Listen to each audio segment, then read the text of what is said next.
My wife and I have been married for 25 years, and she had a child from a previous marriage, and then we had our own son, and then we continued to try and have another child, and was unsuccessful. And I kept telling my wife, why don't we adopt? And she wasn't ready for that. Well, we ended up going on a couples retreat with our church, and my wife saw some paperwork on adoption, and it specifically was international adoption. And so we came back and from that situation, and my wife was on fire. Now she had made up her mind, we're going to adopt. Michelle, my daughter's birth mother, had come to Las Vegas on a trip, and she's originally from Denver, Colorado. And as she came here, she found out that she was pregnant. So she was in crisis, and she ended up here at the Women's Resource Medical Center. They just spent time with her, did all sorts of things to just put her at ease, and prayed with her.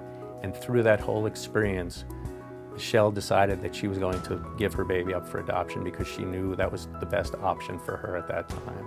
And then Michelle ended up leaving here after she made that decision and making the connections with the adoption agency here in town, and then moved back to Denver, Colorado. My wife was there at the birth and was able to cut her daughter's umbilical cord.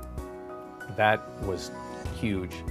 And I don't tell too many people this, but I was driving 95 miles an hour to get to Denver in time for the birth of my daughter. Because of that whole situation, what was really neat was then we found out more about the center here.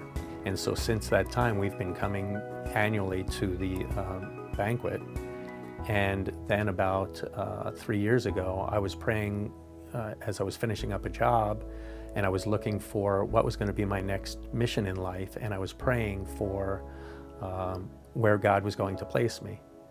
And within 3 days, I get an email from the Women's Resource Medical Center saying that they were looking for people to be on the board. And I knew, that, again, God was in control, and God was pointing me here in this direction, and that's where I've been ever since.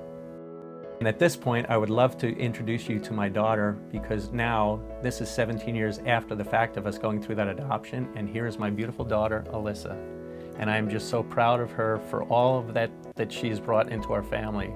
Her artistic ability, her love for children, her love for life, it's just been wonderful. So here's Alyssa.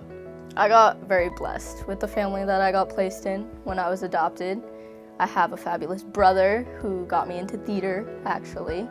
I have a fabulous sister. She makes me laugh all the time. She kind of like teaches me things. She's taught me about life. She's like, life is not that easy when you grow up, so she's kind of preparing me for the like, boom, you're an adult, which is good. My parents, my mom and my dad, they're fabulous people. I'm really glad that my birth mom went to the Women's Resource Center, because that's why I got placed with my family.